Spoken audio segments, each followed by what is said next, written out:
గత బీఆర్ఎస్ సర్కార్ ఇప్పటి కాంగ్రెస్ ప్రభుత్వం ప్రజల సమస్యలను పట్టించుకోవటం లేదని ఆరోపించారు చేవెళ్ల బీజేపీ ఎంపీ కొండా విశ్వేశ్వర్రెడ్డి.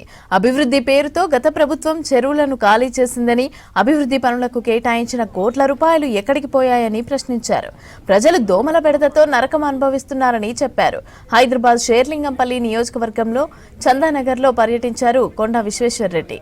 గంగారం చెరువు చుట్టుపక్కల కాలనీ వాసులు ఎదుర్కొంటున్న సమస్యలపై బీజేపీ ఆధ్వర్యంలో చేపట్టిన నిరసన కార్యక్రమంలో ఆయన పాల్గొన్నారు.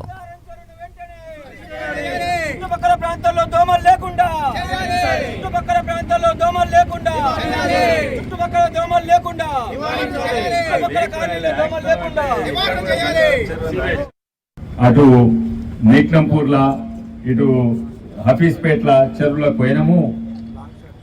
గుర్రం లెక్క తీసుడు మొదలు పెట్టినాం, సాఫ్ చేసుడు మొదలు పెట్టినాం.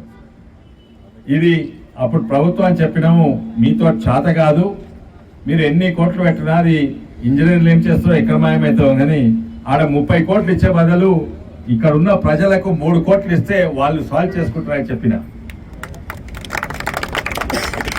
అని నేను బోట్లు పెట్టిన, ఇదే చెరువులో బోట్లు పెట్టిన, బోట్లు సందర్భాలు ఉన్నాయి గుర్రం లెక్క తీస్తందుకు. ఆ బోట్ల ద్వారా ఇప్పుడు ఆ బోట్ అక్కడనే ఉన్న సందర్భాల అప్పుడున్న ప్రభుత్వము నేక్నంపూర్కి వచ్చిండు, ఇక్కడికి వచ్చిండు. పాత ఆయన కొడుకున్నాడు కదా, మున్సిపల్ అడ్మినిస్ట్రేషన్ మంత్రి ఉండే రామారావు, కేసీరావు కొడుకు అన్నాడు నేనే చేపిస్తాను. అక్కడ 40 కోట్లు ఇచ్చిండు, ఇక్కడ 30 కోట్లు. చేసింది ఏంద్రా అంటే చెర్ల నీళ్ళని ఖాళీ చేసిండు. అంటే వాని కన్ను రియల్ ఎస్టేట్ రామునికి రియల్ ఎస్టేట్ మీద కన్ను ఉన్నది, ఇది కబ్జా పెడదామని దీన్ని కూడా ఖాళీ చేసిండు.